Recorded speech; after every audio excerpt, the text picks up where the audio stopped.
Hello दोस्तों, कैसे हैं आप। दोस्तों आज हम प्रैक्टिस सेट 1.2 शुरू करेंगे अपने चैप्टर नंबर 1 का। तो उसके लिए कुछ 9 पॉइंट्स दिए हुए हैं यहाँ पर पेज नंबर 6 और पेज नंबर 7 पे। तो दोस्तों इसको जल्दी जल्दी हम देख लेते हैं क्योंकि ये बेसिक्स हैं, ऑलरेडी हमने इसको पढ़ चुके हैं और समझ भी चुके हैं। दोस्तों लाइन सेगमेंट क्या होता है, ये देखो यहाँ पर एक लाइन ड्रॉ की है ए और B, union set of points point A point B and points in between A and B is called a segment A B. यानी कि एक लाइन सेगमेंट होता है और एक इस तरह का एक पोर्शन ऑफ अ लाइन होता है दैट हैज़ 2 एंड पॉइंट्स, यानी कि इसके 2 एंड पॉइंट होते हैं, उसको बोलते हैं हम लोग लाइन सेगमेंट। ओके, तो हम इस तरह से इसको समझ सकते हैं। Length A B is equal to distance A comma B is called a line segment and A B equal to 5 and it is also written as A B is equal to 5। Okay दोस्तों, तो बहुत simple है ये line segment. एक portion of a line होती है जिसके 2 and point होते हैं। ओके, रे ए बी में क्या होता है, A and B 2 distinct point होते हैं। Union set of all points A and B and P such that A P B is called ray A B. अब यहाँ पर भी क्या होता है दोस्तों, एक रे, ये भी एक पोर्शन ऑफ अ लाइन है विच हैज़ 1 एंड पॉइंट। देखिए आप यहाँ पर इधर पॉइंट है और इधर यहाँ पर एरो है, 1 and point and extend it for ever, यानी कि एक्सटेंड इन वन डायरेक्शन, ये एक ही डायरेक्शन में एक्सटेंड होता है, उसको बोलते हैं हम लोग रे ए। तो इस तरह से हम इसको रे ए बी भी बोलते हैं। ओके, लाइन ए बी, अब लाइन ए बी क्या होता है दोस्तों, लाइन ए बी भी एक स्ट्रेट लाइन होता है। ओके, इसका भी पॉइंट्स यहाँ पर ना इसकी कोई बिगिनिंग होती है ना कोई एंडिंग होती है। तो इस तरह से हम इसको डेफिनेशन में समझ सकते हैं।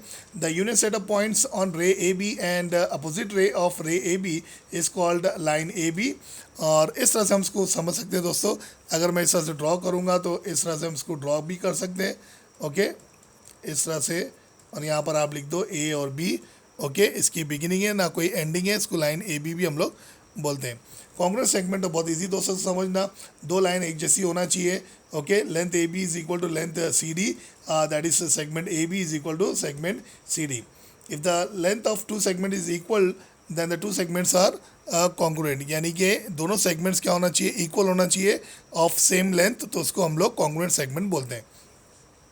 Properties of congruent segment, reflexivity, यानी कि सेगमेंट ए बी उसी का कॉन्ग्रुएंट होता है सेगमेंट ए बी का। ओके, उसको बोलते हैं हम लोग रिफ्लेक्सिविटी, यानी कि खुद के सेगमेंट का इक्वल होता है खुद का सेगमेंट, उसको बोलते हैं हम लोग रिफ्लेक्सिविटी। सिमेट्री में क्या होता है, segment A B segment C D से कॉन्ग्रुएंट होता है और again segment C D segment A B से कॉन्ग्रुएंट होता है, यानी कि वाइस वर्सा। ओके, ट्रांसिविटी में यहाँ पर 3 सेगमेंट आ जाएंगे। सेगमेंट पहले ए बी सी डी से इक्वल होगा और segment C D E F से थर्ड वाले सेगमेंट से इक्वल होगा और पहले वाला सेगमेंट ए बी थर्ड वाले सेगमेंट से इक्वल होगा। ठीक है, तो कॉन्ग्रुएंट होगा। तो इस तरह से हम इनको समझ सकते हैं। Midpoint of a segment from the name itself, A M B a collinear है। सेगमेंट ए एम, देखो यहाँ पर 2 डॉट लाइन है, segment A M is equal to segment M B, और एम क्या है, इसका मिड पॉइंट है सेगमेंट ए बी का। तो हर सेगमेंट के सिर्फ एक ही और एक ही मिड पॉइंट होते हैं। ठीक है दोस्तों, इसको जल्दी जल्दी हम समझ रहे हैं क्योंकि हम प्रैक्टिस सेट भी लेंगे। ओके, कंपैरिजन ऑफ सेगमेंट भी बहुत इजी है। ओके, बड़ा सेगमेंट छोटे सेगमेंट से छोटा होता है और छोटा सेगमेंट बड़े सेगमेंट से क्या होता है, बड़ा होता है। ओके, तो बहुत सिंपल है, इसको भी समझना। If the length of segment A B is less than that the length of segment C D, it is written as A B is less than segment C D और segment C D is more than segment A B. तो इसको comparison हम इस तरह से करेंगे, question भी इसका प्रैक्टिस सेट में। फिर बाद में 8 पॉइंट, परपेंडिकुलरिटी ऑफ सेगमेंट और race. If the lines containing 2 segments, 2 rays or a ray and a segment are perpendicular to each other, then the 2 rays or a segment and the ray is perpendicular to each other. तो इस तरह से हम समझ सकते हैं segment AB is perpendicular to line CD and again segment AB is perpendicular to ray CD। इस तरह से हम इसको समझ सकते हैं। ठीक है, distance of point from a line, if segment CD is perpendicular to line AB and D is lies on the line AB and the length of CD is called the distance of point C from the line AB, यानी कि जो point D है उसको हम लोग क्या बोलते हैं, ये फुट ऑफ द परपेंडिकुलर, यानी कि परपेंडिकुलर का ये बेस है, ग्राउंड है। Okay, if length CD is equal to A, तो इस तरह से बोलेंगे हम लोग that the point C is at a distance of A from the line AB। तो इस तरह से हम इसको समझ सकते हैं। ठीक है दोस्तों, तो लाइन ये 9 पॉइंट थे, बहुत इजी था, आप लोग भी इसको अच्छे से पढ़ के समझ सकते हैं। ओके, चलिए हम प्रैक्टिस सेट ले लेते हैं जल्दी जल्दी। पॉइंट प्रैक्टिस सेट 1.2 ले लेते हैं। ठीक है, तो ऑलरेडी मैंने यहाँ पर क्वेश्चन लिख के रखा हूँ। तो देख लेते हैं, हम क्वेश्चन को देख लेते हैं डायरेक्टली। ओके, तो the following table shows points on a number line, okay, and their coordinates decide whether the point segments given below the tables of congruent or not। तो यहाँ पर दिया हुआ दोस्तों पॉइंट ए, यहाँ पर ए बी सी डी ई दिया हुआ है। अगर हम टेक्स्ट बुक की तरफ देखेंगे तो टेक्स्ट बुक में भी इस तरह से आपको टेबल ड्रॉ करके दिखाऊंगा। ओके, सेगमेंट कोऑर्डिनेट पॉइंट यहाँ पर दिए हुए। अब आपको क्या फाइंड करना है, यहाँ पर segment D E segment A B से कॉन्ग्रुएंट है कि नहीं ये बताना है, segment B C segment A D से, और segment B E segment again A D से कॉन्ग्रुएंट है कि नहीं बताना है। तो बहुत सिंपल है दोस्तों, मैं पहले ये लूँगा।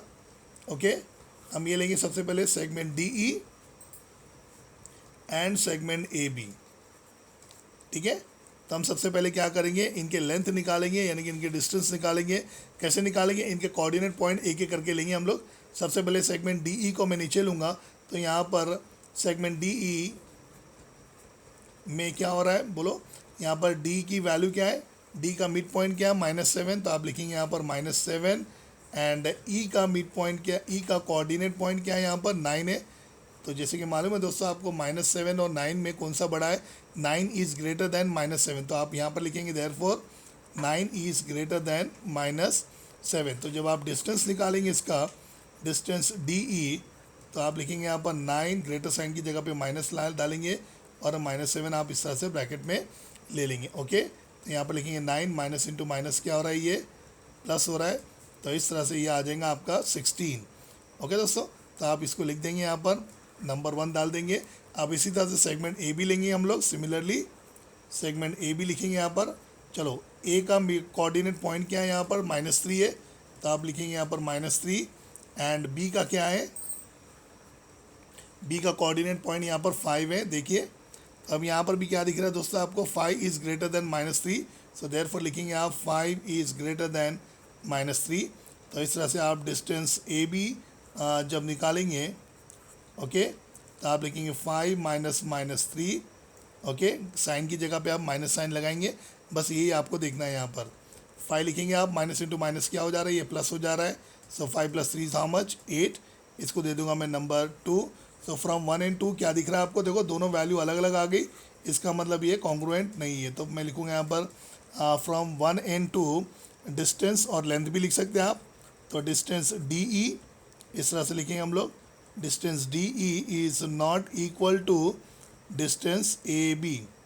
ठीक है दोस्तों, और यहाँ पर लिख लेंगे हम लोग देयरफॉर, जो पहला पॉइंट था अपना ये वाला, तो लिखेंगे यहाँ पर segment D E and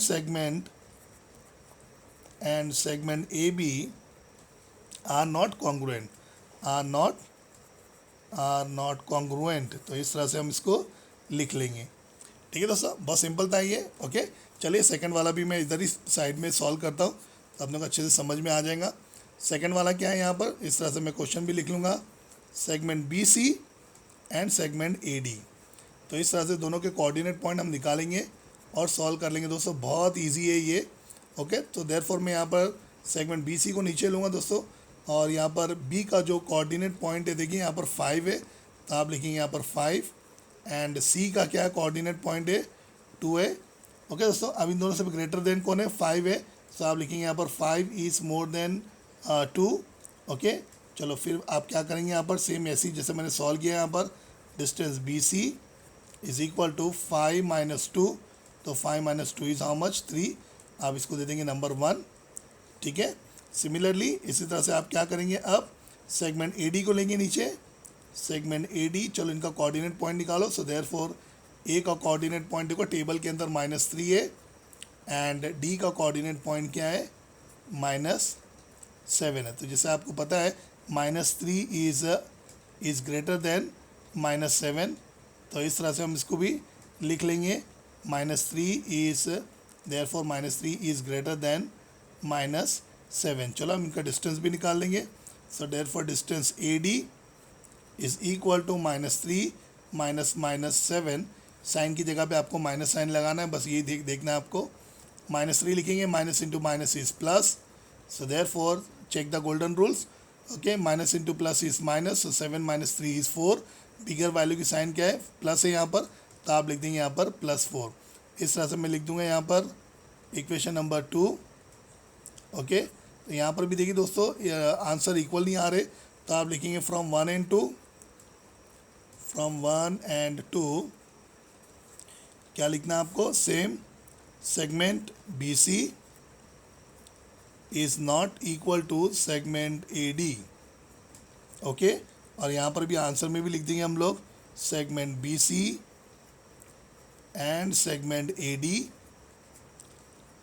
are not congruent, are not congruent.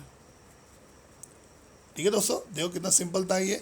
चलो थर्ड वाला अपन बैक साइड पे कर लेते। सेगमेंट बी ई और सेगमेंट ए डी की वैल्यू निकालना है। बी की 5 है कोऑर्डिनेट पॉइंट, ई की 9 है, इसी तरह से सेगमेंट ए की -3 है और डी की -7 है। तो ये पॉइंट हम कंसीडर कर लेंगे अपने थर्ड पॉइंट में। ओके, तो चलो मैंने स्पेस रखा हूँ यहाँ पर, तो हम थर्ड वाला सॉल्व करेंगे।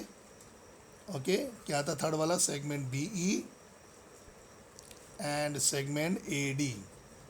ओके दोस्तों, सेगमेंट ए डी। तो इस तरह से आप सेगमेंट बी ई को आप नीचे लेंगे। ओके, पहले हम ये सॉल्व कर रहे। तो बी का कोऑर्डिनेट पॉइंट क्या दोस्तों 5 है, एंड ई का कोऑर्डिनेट पॉइंट क्या 9 है। तो जैसे आपको पता है 9 is greater then 5, so 9 is greater then 5 इस तरह से लिख लेंगे हम लोग। सो देयरफॉर डिस्टेंस जब मैं बी ई फाइंड करूँगा तो इक्वल टू 9 - 5 कर देंगे हम लोग। सो व्हाट इज़ 9 - 5 इज़ 4, इसको दे देंगे हम लोग नंबर 1। सिमिलरली अब हम क्या करेंगे, सेगमेंट ए डी को नीचे लेंगे। सो सेगमेंट ए डी में भी हम क्या करेंगे, ए का कोऑर्डिनेट पॉइंट निकालेंगे। तो ए का कोऑर्डिनेट पॉइंट अपने पास -3 था पीछे, एंड डी का कोऑर्डिनेट पॉइंट 7 था, -7 था। तो डी का कोऑर्डिनेट पॉइंट यहाँ पर -7। तो जैसे कि मालूम है दोनों साइन माइनस में रहेंगी दोस्तों, तो जो सबसे छोटी वैल्यू रहेंगी वो ग्रेटर रहेंगी बड़ी वैल्यू से, माइनस वाली साइन से। सो देयरफॉर हम लिखेंगे -3 इज़ ग्रेटर देन -7। चलो इसका डिस्टेंस निकाल लेते हैं। So distance A D is equal to -3 - -7। Okay, चलो हम इसको सॉल्व कर लेते हैं। -3 माइनस इंटू माइनस क्या हो जा रहा है, ये प्लस हो जा रहा है। सो ये आंसर भी क्या आ जाएगा, 4 आ जाएगा। इसको दे देंगे हम number 2। Okay, minus into plus is minus, so 7 - 3 is 4। Bigger value sign plus में, तो हम +4 लिखेंगे। देखो फ्रॉम 1 and 2 इक्वल आ रहे, दोनों का आंसर क्या आया अपना 4 आया, इक्वेशन नंबर 1 और इक्वेशन नंबर 2 का। तो आप लिखेंगे यहाँ पर देयरफॉर डिस्टेंस या लेंथ भी लिख सकते हैं आप, distance B E is equal to distance A D. ठीक है ना, इस तरह से हम इसको लिख देंगे। और यहाँ पर भी हम लिख लेंगे, आंसर में भी लिख लेंगे हम लोग यहाँ पर डिस्टेंस आप ऐसा लिखिए, सेगमेंट लिखिए, segment B E and segment A D are congruent, दोस्तों हम साइन भी डाल देंगे इसको लिख के, है ना, ऐसे लिख सकते हैं हम इसको, segment B E is congruent to, है ना, इस तरह से हम इसको कॉन्ग्रुएंट लिख देंगे सेगमेंट ए डी। तो इस तरह से ये फर्स्ट क्वेश्चन अपना कंप्लीट हुआ। देखो दोस्तों कितना सिंपल था ये। तो इस तरह से इसको करेंगे, बहुत सिंपल है और बहुत इजी है दोस्तों। ओके, चलिए 2 क्वेश्चन और ले लेते हैं, ज़्यादा बड़ा नहीं करते। वीडियो है आपको कंफर्टेबली आपको अच्छे से समझ में आएगा दोस्तों, और ये तो बहुत ईजी है। Point M is the mid point of segment A B. अगर मैं एक लाइन ड्रॉ करता दोस्तों यहाँ पर, तो क्वेश्चन में पूछा गया पॉइंट एम क्या है, मिड पॉइंट है, यानी कि बीच में किसके, सेगमेंट ए और बी के। ओके, और ए बी यहाँ पर दिया हुआ है 8 दिया हुआ है। कितना सिंपल है दोस्तों, देखिए। Then find the length of A M. तो आप बोलेंगे सर ये तो पूरा 8 है, तो ए एम और एम बी क्या होगा 4 और 4 यहाँ पर, क्योंकि ये दोनों साइड क्या हो जाती है, इक्वल हो जाती है। कितना सिंपल है दोस्तों। तो आप लिखेंगे कैसा आंसर में, बहुत ईजी है। इस तरह से मेथड आप फॉलो कीजिए, एग्ज़ाम में आपको अच्छे से समझ में भी आएगा और आउट ऑफ मार्क्स भी मिलेंगे। Point M is midpoint of segment A B, है ना दोस्तों, ऐसा लिख लेंगे इसको। सो देयरफॉर अगर आप देखेंगे यहाँ पर, ये जो लेंथ है, length A M is equal to length B M is half of length A B है, यानी कि जो लेंथ ए बी है ये दोनों का क्या है, इक्वल है, यानी कि हाफ है। तो मैं इस तरह से लिखूँगा दोस्तों, length A M is equal to length M B, है ना, आप बी एम भी लिख सकते हैं दोस्तों, is equal to half of length A B, आप ऐसा लिखिए, यानी कि पूरे लेंथ ए बी का ये दोनों क्या है, इक्वल है, यानी कि हाफ है। तो आप इस तरह से लिखेंगे। अपने को वैल्यू क्या दी हुई है यहाँ पर, अपने को वैल्यू यहाँ पर बी एम की वैल्यू, ए बी की वैल्यू ऑलरेडी दी हुई यहाँ पर 8 और आपको ए एम की वैल्यू निकालना, तो मैं सिर्फ ए एम को नीचे लूँगा यहाँ पर। So length A M is equal to half of into लिख दूंगा मैं लेंथ ए बी। ओके, तो लेंथ ए बी की वैल्यू क्या है यहाँ पर, आप लिखेंगे length A M is equal to 1/2 into 8, A B की वैल्यू 8 है, तो ये 2 4 ज़ा 8, so therefore length A M is equal to, देखो 8 आ गया ये आंसर। तो इस तरह से ये आंसर अपना आ जाएगा, इसको हम हाईलाइट कर देंगे। ओके, तो इस तरह से हम ये ए एम को निकाल सकते हैं ईजीली। ओके दोस्तों, अगर एम बी आया तो आप एम बी को लिखें, एम बी को इधर लेंगे और इस तरह से एम बी की वैल्यू निकाल लेंगे, 2 4 ज़ा 8, तो आंसर अपना 4 है ये। ठीक है दोस्तों, बहुत सिंपल है ये। ओके, चलो ये भी मैं ऐसे सॉल्व करूँगा सेम वैसी जे। Point P is the mid point, तो आप लिखेंगे यहाँ पर पॉइंट पी बीच में है वो किसके, सेगमेंट सी डी के, तो आप यहाँ पर सी और डी लिख दो।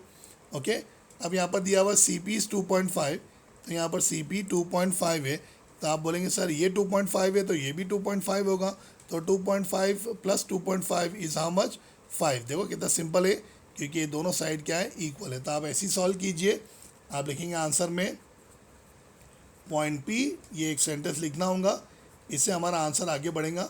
Point P is the mid point of segment C D, तो आप इस तरह से इसको लिख दीजिए। तो आप क्या करेंगे, आप इस तरह से लिखेंगे length C P is equal to length P D is half of length C D, तो आप इसे लिखेंगे length C P is equal to length P D, या डी पी भी लिख सकते हैं दोस्तों, कोई परेशानी नहीं है, is half of length C D. ठीक है ना, तो पूरी सी डी का ये इक्वल हो गया और ये हाफ हो गया। तो इस तरह से अब आपको क्या करना है, length C P C D find करना है अपने को। ओके, तो हम क्या करेंगे, लेंथ सी पी को लेंगे नीचे, क्योंकि लेंथ सी पी की वैल्यू अपने पास ऑलरेडी है, और is equal to 1/2 into length C D लिख देंगे। ओके, सी पी ऑलरेडी अपने पास में कितना है, 2.5, तो आप लेंथ सी पी की जगह पे 2.5 लिखेंगे into 1/2 into length of C D. तो सी डी फाइंड करना दोस्तों, तो आप इसको क्रॉस मल्टीप्लाई कर लेंगे। ओके, तो आप इस तरह से लिखेंगे 2.5 into 2 is equal to 1 into length C D, तो लेंथ सी डी होगा ये, तो 2.5 इंटू 2 क्या हो रहा है, 5 हो रहा है, so 5 is equal to length C D. Okay, so therefore जब आप लेंथ सी डी को इस तरफ ले लेंगे और इक्वल टू को लिखेंगे तो वही आंसर आएगा आपका 5। तो इस तरह से दोस्तों देखो ये कितनी इजी तरीके से हमने तीनों क्वेश्चन कर लिए। तो इसी तरह से दोस्तों आपको करना ही है, बहुत सिंपल है। अपने 9 के वीडियोस रेगुलर आएंगे दोस्तों, 1-2 दिन ज़रा मिस हो गए क्योंकि थोड़ा प्रोग्राम था, तो आप थोड़ा बेयर कीजिए और सपोर्ट कीजिए जोया मैथ्स एकेडमी को। Daily you will get the videos, and please if you are new to this channel, please subscribe the channel, share as much as you can to your friends, to your colleagues, to your relatives. Okay, so take care of yourself. देखते रहिए Zoya maths academy. Thank you very much. Thanks a lot for watching this video.